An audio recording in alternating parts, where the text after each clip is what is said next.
समुद्र की लहरें जहां किनारे को छूकर कहानियां फुसफुसाती हैं, उस छोटे से मछुआरों के गांव में रहती थी आयशा।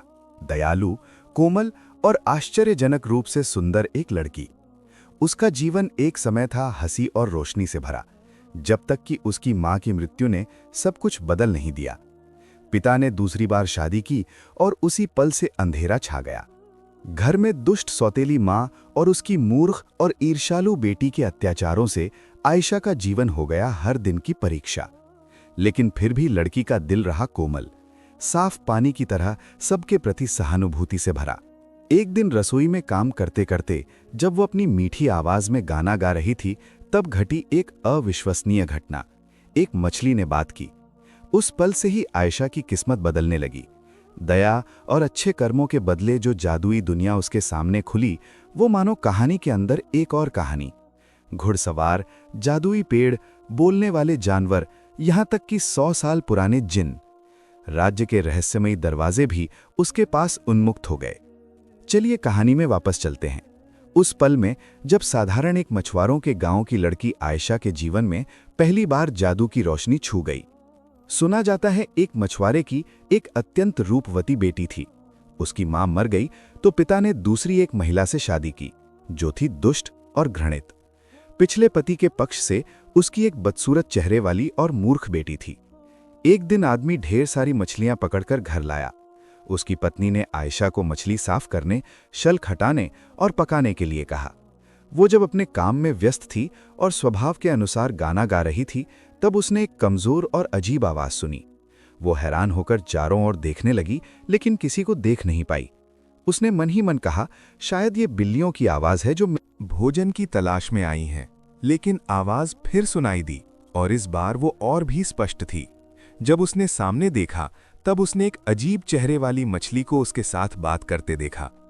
मछली ने उसे कहा, तुम दयालु और उदार लड़की हो और मैं मत्स्य राज की बेटी हूं। उन्होंने मुझे गहरा पानी न छोड़ने को कहा था, लेकिन मैंने उनकी बात नहीं सुनी और ऊपर चली आई। निर्मल हवा और पक्षियों की चहचहाहट मुझे अच्छी लगी थी और मैं तैरते हुए अपने संगीत के साथ जाल में फंस गई। मैं तुमसे विनती करती हूँ, मुझे छोड़ दो। मेरे पिता निश्चित रूप से मुझे ढूंढ रहे हैं और मेरी अनुपस्थिति से दुखी हैं। उसने उसे कहा, जब उत्तर दिशा की हवा बहेगी तब मुझे सागर में फेंक देना। ये मुझे हमारे राज्य में ले जाएगी और मैं तुम्हारे इस उपकार का बदला दूंगी। आयशा अपनी तन्मयता से बाहर आई और सोचा, मछली कैसे बात कर सकती है?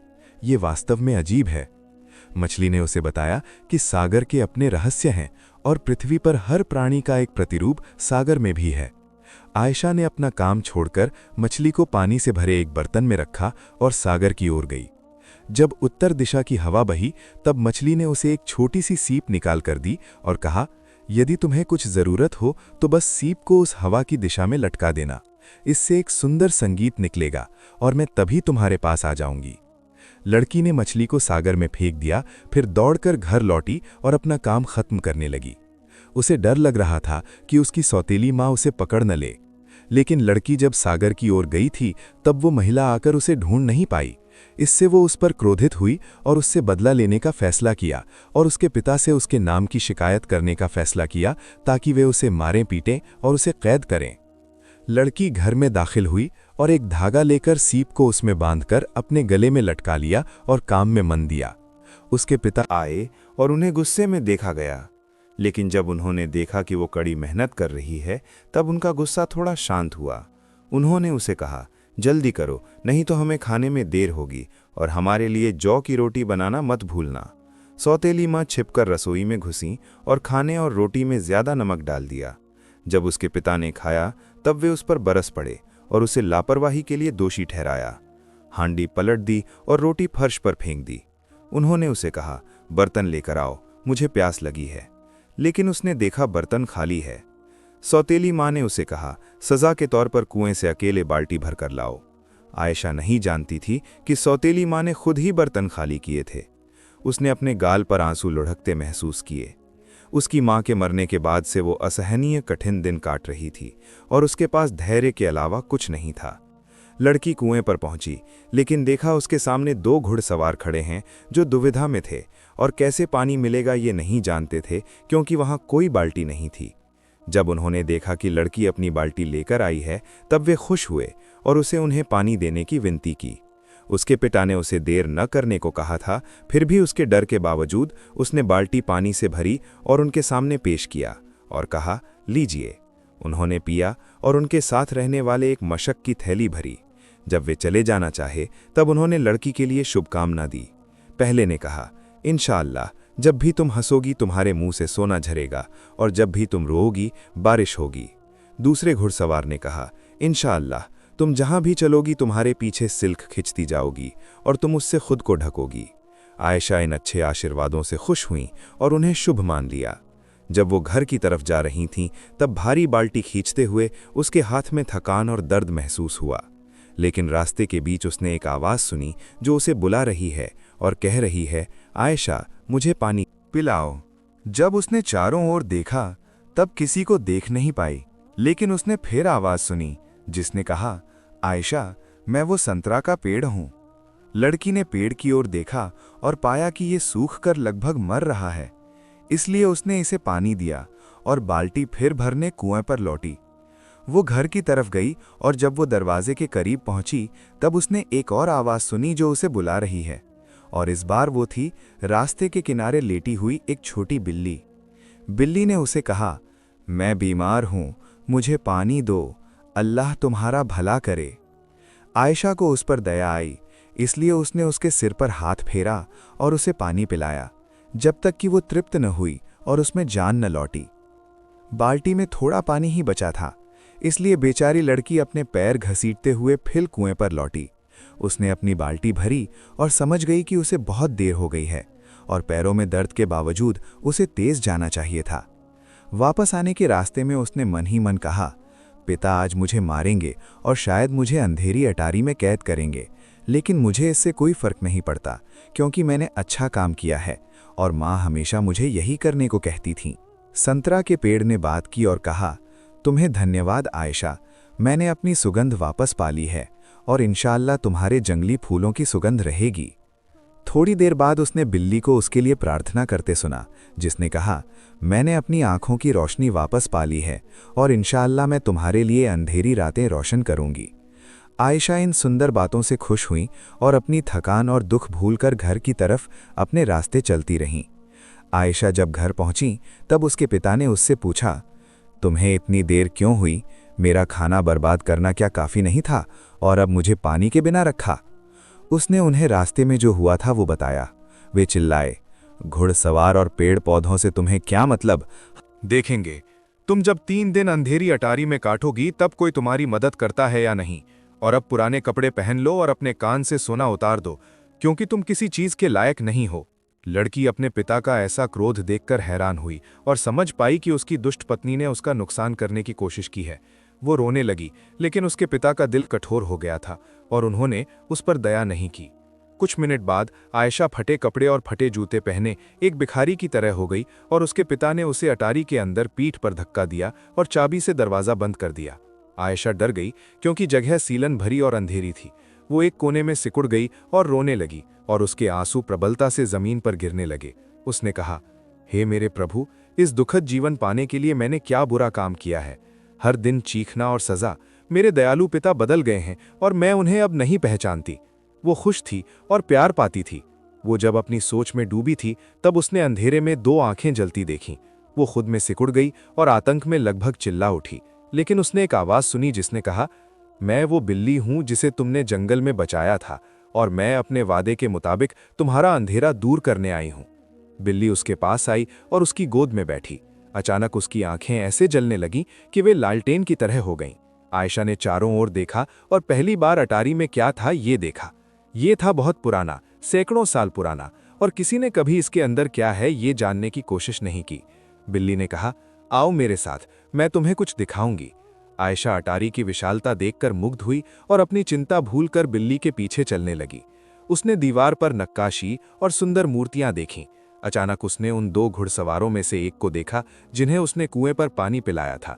उन्होंने उसे एक संदूक दिया और कहा, मैंने अपना वादा निभाया है कि तुम सबसे सुंदर प्रकार के सिल्क से खुद को ढकोगी, जब उसने संदूक खोला तब उसने एक चांदी का आईना, हाथी दांत की कंघी और 5 सिल्क की पोशाकें पाईं। उसने मन ही मन कहा, ये अविश्वसनीय है। उसने उनमें से एक चुन लिया, फिर अपनी पुरानी पोशाक उतारकर नई पहनी, बाल संवारे, फिर आईने की ओर देखा और बिल्ली की ओर देखकर हंसी और कहा, मैं अब खुद को पहचान नहीं पा रही हूं। बिल्ली ने उत्तर दिया, आओ हम अपने रास्ते चलें। थोड़ी देर बाद उसने दूसरे घुड़सवार को पाया, जिसने उसे एक संदूक दिया जिसमें थे चमचमाते चमड़े के जूते और गहने। उसने फटे जूते फेंक दिए और नए पहने। उसने अपनी पसंद के हार और अंगूठी चुनी, खुद को सजाया और चलती रही। उसका विस्मय और बढ़ गया। फिर संतरा का पेड़ उसके पास आया और उसे सुरमा, काजल, सुगंध और फलों से भरी एक टोकरी दी और कहा, मैंने अपना वादा निभाया और जान लो कि हम तुम्हारे पास आए हैं तुम्हारे उपकार के फलस्वरूप। इंसान जो बोता है वही काटता है, जो अच्छा बोता है वो अच्छा काटता है। ये अटारी एक समय जिन्नों का सबसे महान राज्य था। उन्होंने पृथ्वी पर बुरे काम किए, जब तक कि ऐसा एक दिन आया उन्हें सजा दी गई।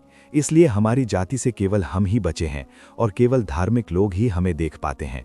आयशा दिन का बाकी हिस्सा जिन राज्य के खंडहरों में घूमती रही और पत्थर के खंभों पर खुदी हुई नक्काशी देखकर मुग्ध हुई। उसने कहा, मैं जब बाहर जाऊंगी तब सिल्क पर उनके जैसी कढ़ाई करूंगी। फिर वो कमरों में से एक में दाखिल हुई और सो गई।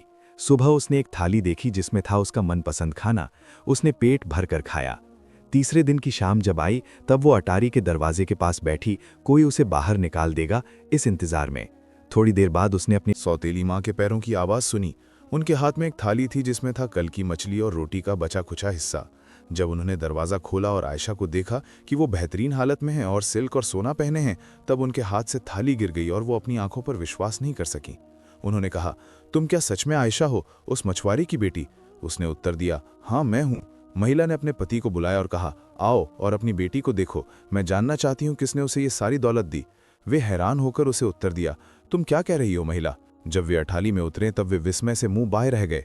लेकिन आयशा ने कहा, वे जंगल के प्राणी हैं पिताजी, मैं उन्हें जो उपकार किया था उसका बदला देने वे आए थे। लेकिन मछुआरा उसकी कहानी में इच्छुक नहीं था। वह सोना और चांदी के संदूक की ओर देख रहा था और उसे कहा, मैं एक बड़ी नाव खरीदूंगा और हम मछली पकड़कर अच्छा मुनाफा कमाएंगे। बहुत अच्छा किया आयशा, तुमने अपने पिता और परिवार को गांव के गणमान्य लोगों में से एक बना दिया। फिर उन्होंने उसे गले लगाया और चूमा और भविष्य में कोई उसके साथ बुरा व्यवहार नहीं करेगा ऐसा वादा किया। आयशा की स्थिति सुधरी और घर का काम कम हो गया क्योंकि उसके पिता ने अपनी सौतेली बेटी को काम करने और आलस छोड़ने को मजबूर किया था। आयशा कढ़ाई में वापस आई और जिन राज्य में उसने जो नक्काशी देखी थी वो एक सिल्क के टुकड़े पर उतारा। जब उसने इसे खत्म किया तब जो इसे देखा वो मुग्ध हुआ। मछुआरे का अपनी बेटी के प्रति प्यार और बढ़ा और उन्होंने वो नाव खरीदी जिसका सपना वे लंबे समय से देख रहे थे। आयशा के प्रति उसके पिता का सम्मान बढ़ते देख उस महिला ने उसके प्रति द्वेष महसूस किया। उसने मन ही मन कहा, मैं उसका रहस्य जानने के लिए उसे धोखा दूंगी और मुझे यह करना ही होगा। एक दिन वो आयशा के पास आई और अपनी कठोरता के लिए माफी मांगी और कहा, तुम्हारी बहन का बदसूरत चेहरा और मूर्खता मुझे नर्वस कर देती है, क्या तुम यह समझती हो?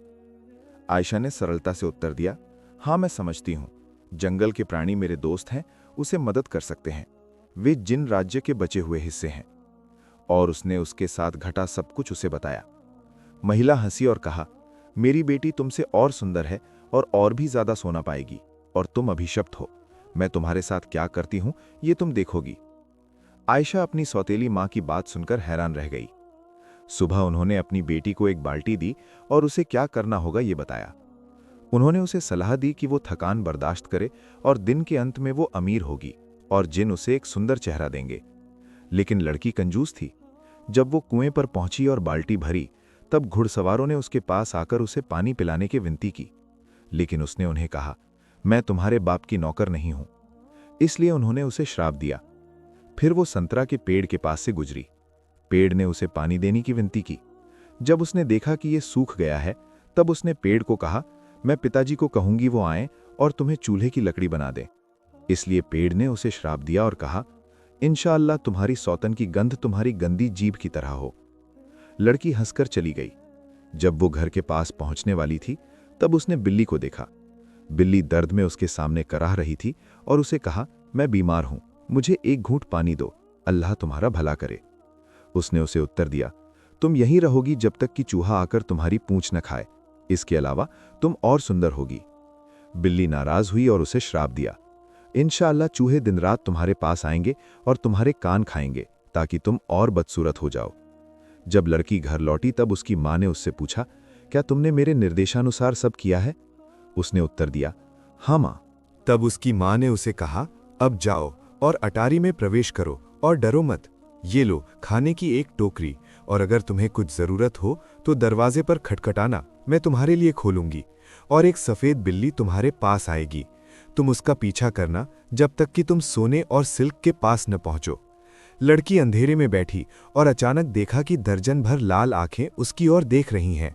वो आतंकित महसूस करने लगी, इसलिए उसने एक जलती हुई लकड़ी का टुकड़ा जलाया। वहां चूहों की एक सेना थी जो उस पर हमला किया और काटने और खरोचने से उसे जर्जर कर दिया। वो दौड़ने और चिल्लाने लगी और अपने चेहरे से उन्हें दूर हटाने की कोशिश की, लेकिन उन्होंने उसके कान फाड़ दिए। लड़की डर से अटारी में दौड़ने लगी। उसने अंधेरे में एक चांदी का संदूक जलते देखा। वो उसकी तरफ गई और जब उसने इसे खोला तब उसने उसके अंदर केंचुए और तिलचट्टे देखे जो उस पर हमला किया और उसके कपड़ों के अंदर घुस गए। वो डर गई, इसलिए वो दौड़कर गली के दरवाजे के पास वापस आई और दरवाजे पर खटखटाया। जब उसकी माँ ने दरवाज़ा खोला तब उन्होंने अपनी बेटी की गंदी हालत देखकर परेशान हुई। उन्होंने उसे नहलाया और साफ किया, लेकिन वो बदसूरत हो गई थी और उसका चेहरा काटने और खरोचने से भरा था। सौतेली माँ बहुत गुस्सा हुई और कहा, मेरी बेटी के साथ जो हुआ है वो आयशा की साजिश का फल है। उसने मुझे धोखा दिया है। मैं जानती हूँ कैसे मैं उससे बदला लूंगी। तुम्हारा बुरा होगा मछुआरे की बेटी। एक दिन सौतेली माँ ने आयशा से कहा, मैं तुम्हारी बहन के लिए दवा बनाने कुछ जड़ी बूटी इकट्ठा करूंगी। मैं चाहती हूं तुम मेरे साथ जंगल जाओ। उसने उत्तर दिया, ठीक है, तुम जो चाहोगी मैं वही करूंगी। महिला घर से बहुत दूर चली और उसकी बेटी जब भी उससे पूछी उसने कहा अभी नहीं, जब तक कि वे एक ऊंचे पहाड़ पर पहुंचे। सौतेली माँ ने उसे कहा, वहां डांडेलियन के पौधे उगते हैं जो लाल रंग के हैं। मेरे लिए इसमें से लेकर आओ। मैं थकान महसूस कर रही हूं और मैं यहां इंतजार करूंगी। जल्दी करो, हमारे पास समय नहीं है। आयशा पहाड़ की ओर जाने लगी तो महिला ने मन ही मन कहा, मैं अब चली जाऊंगी और तुम और जीवित अवस्था में अपने घर नहीं लौट सकोगी। ये पहाड़ सियार, लकड़बग्घे और जहरीले बिच्छुओं से भरा है, और अगर तुम उनसे बच भी जाओ फिर भी तुम लौट नहीं सकोगी। और मेरी बेटी के साथ तुमने जो किया है उसकी सजा के तौर पर तुम गर्मी में और भूख से मर जाओगी। आयशा ने डैंडेलियन की तलाश की, लेकिन कुछ नहीं मिला। जब वो अपनी सौतेली माँ के पास लौटी तब देखा कि वे उसे छोड़कर चली गई हैं और वो भ्रमित हैं। वो कैसे आई थी ये याद करने की कोशिश की, लेकिन कोई फायदा नहीं हुआ। सब रास्ते एक जैसे लग रहे थे। वो चिल्लाने लगी, इस उम्मीद में कि कोई उसे सुन पाएगा, लेकिन वह कोई नहीं था। लड़की थककर एक पेड़ के नीचे बैठी और रोने लगी। अचानक उसने दो कबूतरों को झगड़ा करते सुना। नर कबूतर ने कहा, हम सर्दियों के लिए बीज संरक्षित करने पर सहमत हुए थे, लेकिन मैंने देखा कि आज उनमें कमी है। मादा कबूतर ने उत्तर दिया, विश्वास करो मैंने उन्हें नहीं छुआ, दिन बहुत गर्म था। तब आयशा ने उसे कहा, अपनी पत्नी को दोष मत दो, अतिरिक्त गर्मी से अनाज सूख गए हैं और जब ओस पड़ेगी तब वे फिर पहले की तरह हो जाएंगे।